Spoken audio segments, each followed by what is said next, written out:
Guys, welcome back to my channel पीडिक inside. So आज का हमारा टॉपिक है एपीआई।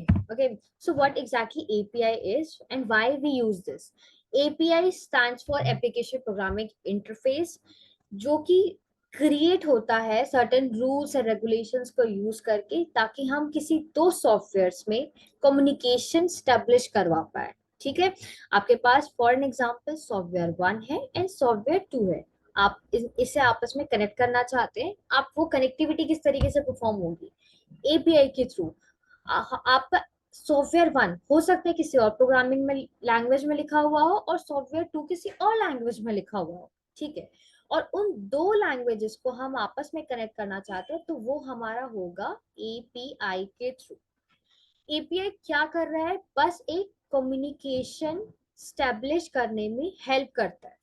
सो यहाँ पे जो डेवलपर्स होते हैं वो कुछ rules and regulations with in certain parameters they create the communication so that two different softwares can communicate with each other. Okay, so जैसे फॉर एग्जांपल हम एक एग्जांपल लेते हैं ई कॉमर्स वेबसाइट का। एक ई कॉमर्स वेबसाइट पे बहुत सारे सर्विसेज ऐड होते हैं। जैसे कि आपने डेटाबेस ऐड किया, एक डेवलपर ने आपके लिए ई कॉमर्स वेबसाइट बना दी, बट आपको डेटाबेस से तो कनेक्ट करना पड़ेगा। आपको पेमेंट के लिए रेजर पे से भी कनेक्ट करना पड़ सकता है। तो अब जब आप अपनी एप्लीकेशन बनाइए, आप उसे रेजर पे के साथ किस तरीके से कनेक्ट करोगे?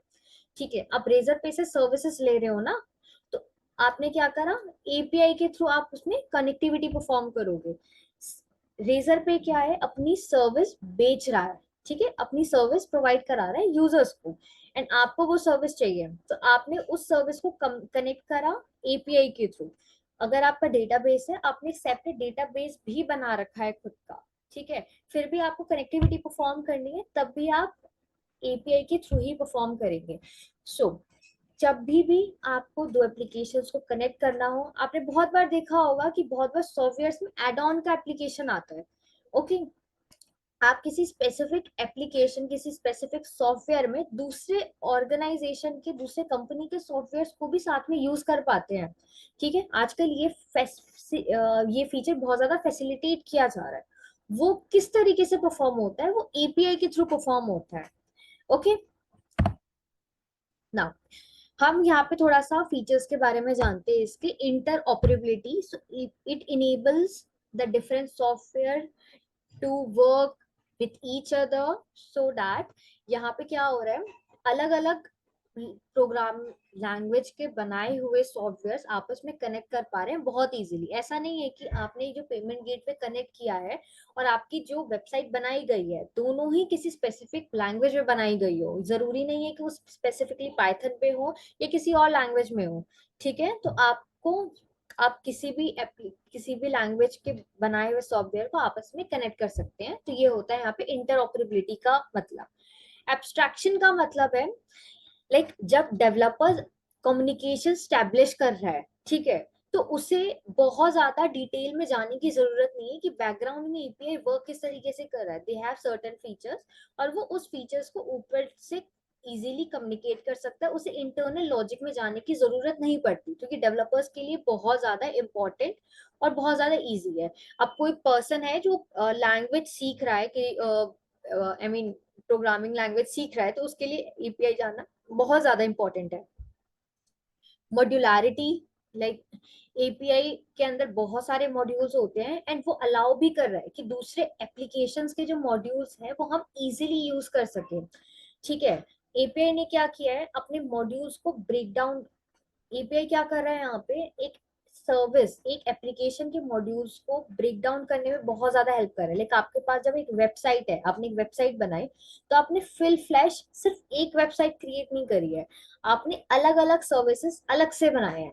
आपने इन्वेंट्री मैनेजमेंट के लिए, ई कॉमर्स वेबसाइट पर आपने इन्वेंट्री मैनेजमेंट के लिए एक अलग से प्रोग्राम बनाया, आपने डेटाबेस के लिए अलग से प्रोग्राम बनाया, आपके जो यूजर्स वहां पे आके क्रिएट कर रहे हैं, आपने उसके लिए अलग प्रोग्राम बनाया, यूजर जो ऑथेंटिकेट कर रहे हैं आपके एप्लीकेशन में आने के लिए, ठीक है, यूजर आईडी एंड लॉगिन वगैरह, उसके लिए अलग प्रोग्राम बनाया है। अब जो एडमिनिस्ट्रेटर्स है, जो इन्वेंट्री को मैनेज कर रहे हैं वहां प्रॉपर, उसके लिए अलग सर्विस आपने बनाई है। अब इन सारी सर्विसेज को अब आपस में आपको कनेक्ट करना है। ठीक है, पहले क्या होता था, वो से सारी सर्विसेज एक सिंगल एप्लीकेशन में बनाते थे, बट अब ऐसा नहीं है। अब आप अलग अलग से सर्विसेज बनाए, अलग अलग लोकेशन पे आप, अलग अलग लोकेशन के सर्वर्स पे आप स्टोर करें, एंड आप उन सबको एक साथ कनेक्ट कर सकते हैं। That is modularity. स्टैंडर्डाइजेशन है यहाँ पे। एपीआई क्रिएट करने के लिए certain protocols and certain principles को फॉलो किया जाता है, जिसमें से कुछ है रेस्ट, कुछ है सोप। ठीक है, तो ये कुछ और ये कुछ प्रिंसिपल्स प्रोवाइड कराते हैं, जैसे रूल्स एंड रेगुलेशन प्रोवाइड कराए उन्होंने।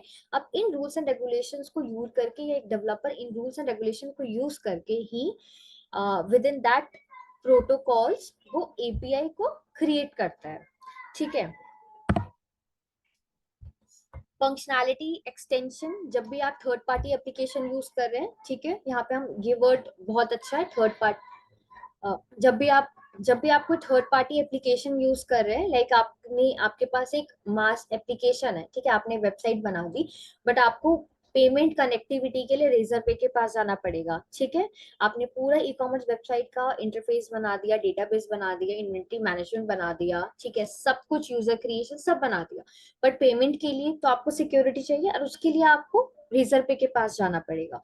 तो रेजर पे क्या है आपका, यहाँ पे थर्ड पार्टी टूल है, और उसकी सर्विसेज जब आपको चाहिए तो आप उसकी सर्विसेज लेने के लिए आप एपीआई के थ्रू ही कनेक्ट करेंगे।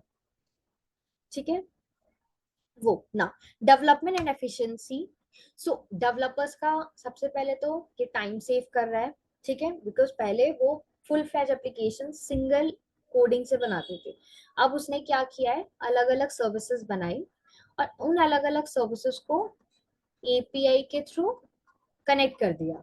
ठीक है, तो जो यूजर है वो सारे सर्विसेज को एक्सेस कर पा रहा है बहुत easily. Security and access control भी हो रहा है यहाँ पे हमारा। सिक्योरिटी के लिए क्या है, जब आप एप्लीकेशन वेबसाइट बनाते हैं तो आपको मल्टीपल सिक्योरिटी फीचर्स चाहिए।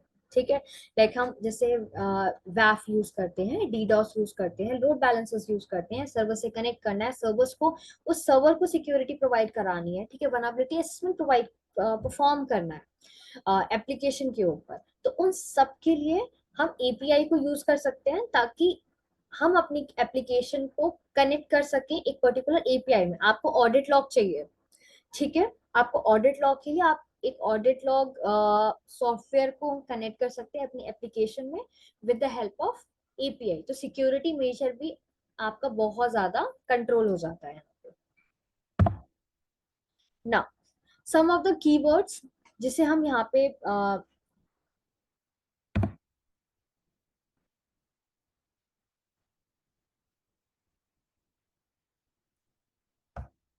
आज के वीडियो के लिए इतना ही। आज के वीडियो के लिए इतना ही। अगर आपके पास और भी बहुत ज्यादा क्वेश्चन है एपीआई को लेकर, तो आप मेरी और भी वीडियोस को देख सकते हैं, वहां पे मैंने बहुत ज्यादा अलग अलग वीडियो में डिटेल डिस्क्रिप्शन भी प्रोवाइड कराया है। Till then, thank you, and you can just subscribe my channel as well, अगर आपको और भी ऐसी वीडियो देखनी हो तो। इसके अलावा आपके पास अगर कोई और भी क्वेश्चन हो तो आप कॉमेंट सेक्शन में मेंशन कर सकते हैं, I will revert you back. Thank you so much.